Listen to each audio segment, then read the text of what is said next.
जो घुटने की बात कोई कुछ बंधु रह गए थे जो मुझे लगा इनको बताना बहुत ज़रूरी है, उन बंधुओं को आप लोगों के बीच में रख रहा हूँ। मैंने कहा था शायद भूल तो नहीं गया हूँ, फिर भी बता दे रहा हूँ, डबल हो जाएगा। जो बथुआ के पत्तों का रस मैंने आपको बताया था 15-20 ग्राम उसको शुरू में लेना है ना, तो उससे ठीक होता है। तो मैंने आपको ये तो बता दिया था, लेकिन साथ साथ में उसकी रोटी नहीं बताई थी।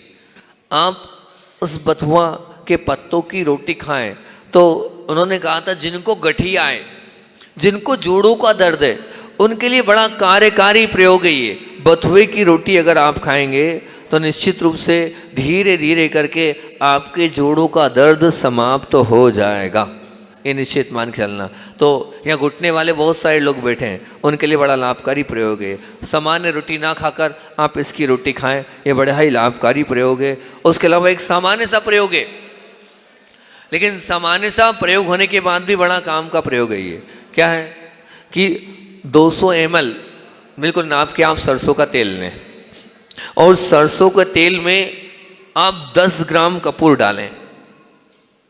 सामान्य प्रयोग है लेकिन बड़ा ही काम का प्रयोग है।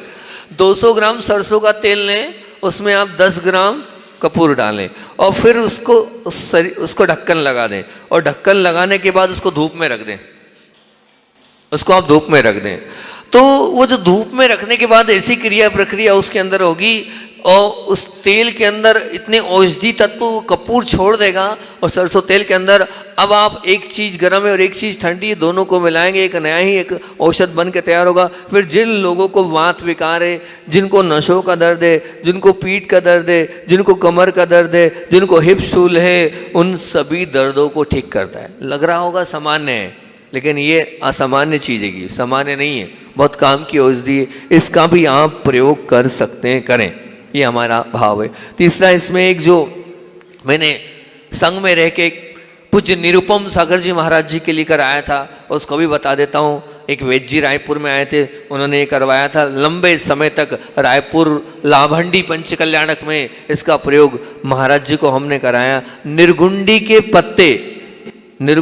पत्ते और उसमें सौंठ और उसमें लाजवंती, इसका लेप कराया था जिनको घुटने का दर्द है। निर्गुंडी के पत्ते लें, उसको पीसें और उसमें लाजवंती के पत्ते मिल जाएं वो पीस लें और उसमें साथ साथ में थोड़ी सौंठ मिला दें और फिर उसको आप बांध दें। गजब का प्रभाव करता है, गठिया और दर्द और घुटनों के दर्द में प्रभावशाली प्रभाव ये करता है। तो इसको भी आप करेंगे तो बहुत अच्छी बात है कि इससे भी आपका घुटने का दर्द खत्म हो जाएगा। और जो सरसों का तेल, आचार्य श्री बोलते थे कि जो अपने हाथ से, हमें घुटने का दर्द हुआ था तो आचार्य श्री ने कहा था अपने हाथ से सरसों का तेल लगाता है, कहाँ पर, अपने तलवों में, उसको घुटने का दर्द होता ही नहीं है, इसलिए आप ये लें। और अगर मान लीजिए घुटने आप चाहते दर्द हो ही नहीं तो आहार के अंत में जब आहार समाप्त हो जाता है तो आप पानी को, वो भी गर्म पानी को आप धीरे धीरे पिएंगे, उससे भी जो है वात व्याधि समाप्त होती है, वात व्याधि समाप्त होती चली जाती है। और सबसे अच्छा उपचार जो सब लोग बोलते हैं, अश्वगंधा।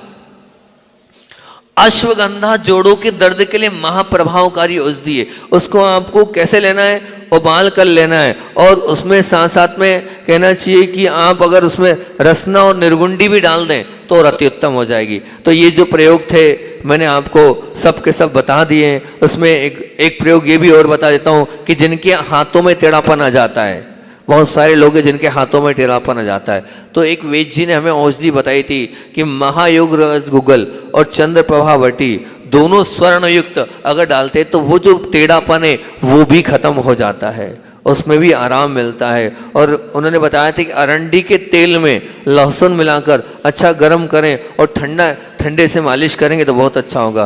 बोले ये भी काम का प्रयोग हैगा। तो ये सब मैंने आपको पूरे के पूरे प्रयोग बता दिए हैं।